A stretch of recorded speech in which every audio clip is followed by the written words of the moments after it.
Z plus. En haut, ici, c'est factorisé par I. Donc si c'est factorisé par I, j'aurai I factorisé.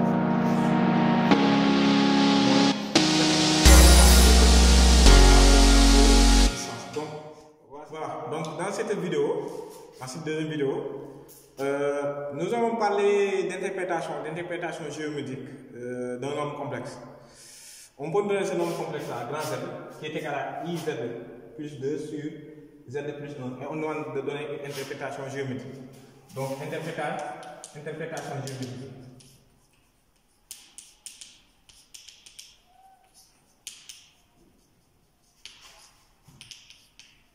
De module de grand Z.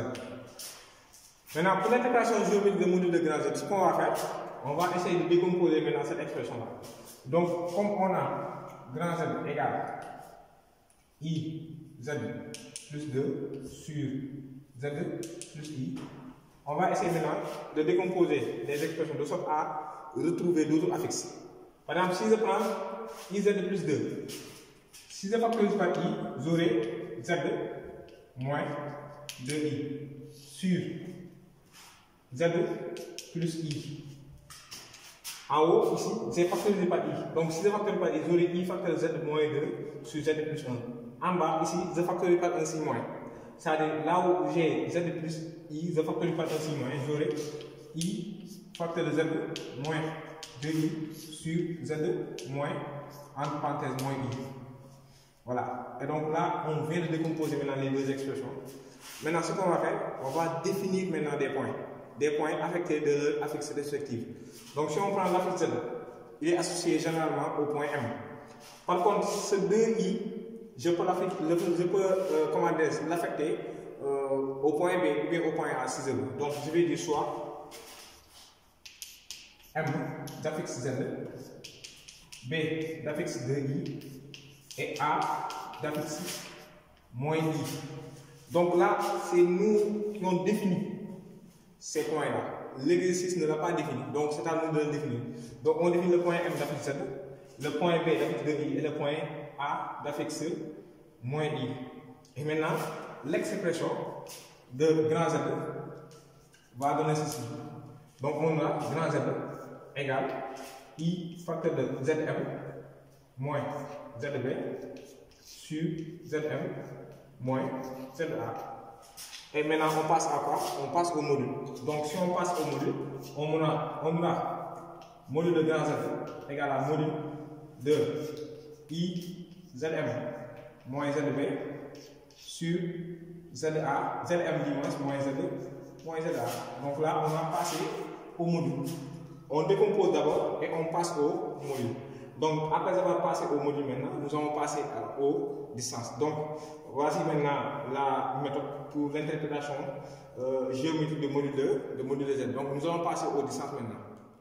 Voilà. Donc, nous avons module de grand Z égal à module de I facteur de Zm moins Zb sur Zm moins Za. Donc, module de rapport égale rapport des modules. Donc, ce qui me donne, j'aurai I facteur de module de I facteur de Zm moins Zb sur module de Zm moins Za. Et donc ça me donne module de I fois module de Zm moins Zb sur module de Zm moins Za. Et module de I c'est 1.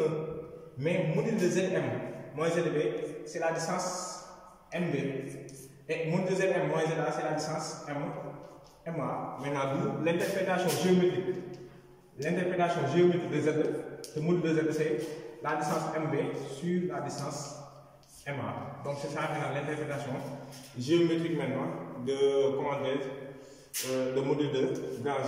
Et même on peut demander l'interprétation géométrique aussi de l'angle, de l'argument de grand Z. Et nous allons voir aussi l'interprétation, cette interprétation-là, l'interprétation géométrique de l'argument de grand Z. Voilà, donc nous allons passer à l'interprétation de l'argument de grand Z. On va interprétons argument de grand Z. Maintenant, nous allons revenir simplement sur l'expression de grand Z qui est égale à Zm moins Zb sur ZM moins ZA. Alors, on va passer aux arguments. Donc, on va dire que A de grand Z égale argument de I facteur de ZM moins ZB sur ZM moins ZA. Voilà. Et maintenant, là, on a un produit. On sait que argument d'un produit égale la somme des arguments, n'est-ce pas? Donc, nous allons dire que maintenant, argument de grand Z égale à argument de I plus argument de ZM moins ZB sur ZM moins ZA. Parce que argument d'un produit égale somme des arguments. On sait que argument d'un imaginaire pur positif égale à pi sur 2. Donc argument de I égale à pi sur 2. Donc là, je vais mettre un pi sur 2 comme ça. Maintenant, plus, on a argument d'un rapport égale différence des arguments. Donc on a argument de Zm moins Zb sur Zm moins Za. Donc ce sera la différence des arguments. Donc on aura, ce sera maintenant argument de Zm moins Zb moins argument de Zm moins Za. Voilà. Et maintenant, comme l'argument, on voulait interpréter maintenant l'argument de grand Z, donc nous nous retrouvons avec ça. Ce qui reste, c'est de transformer cet angle-là et transformer encore cet angle pour essayer de donner l'interprétation exacte maintenant de l'argument de grand Z. Voilà, donc comme on vient de décomposer l'argument de grand Z, nous allons essayer de continuer maintenant pour voir ce qu'on aura. Donc on avait dit que c'était pi sur 2 plus argument de Zm moins Zb moins argument de Zm moins Za. Et voilà, donc ça c'est l'argument maintenant de manière générale. Et cet angle-là, on va le transformer. Donc on va dire que maintenant c'est pi sur 2 plus l'angle U BM. L'angle unitaire, le commandeur vecteur unitaire U. Donc par rapport à BM moins U. Voilà. Donc c'est ça qu'on aura. Et donc si on passe maintenant à la relation de salle, donc nous allons avoir AM BM angle. Donc c'est ça que nous allons avoir plus Q sur 2. Donc c'est ça maintenant l'interprétation géométrique de l'argument de grand Z. Donc c'est ça son interprétation géométrique. Donc l'interprétation c'est l'angle AM BM plus Q sur 2.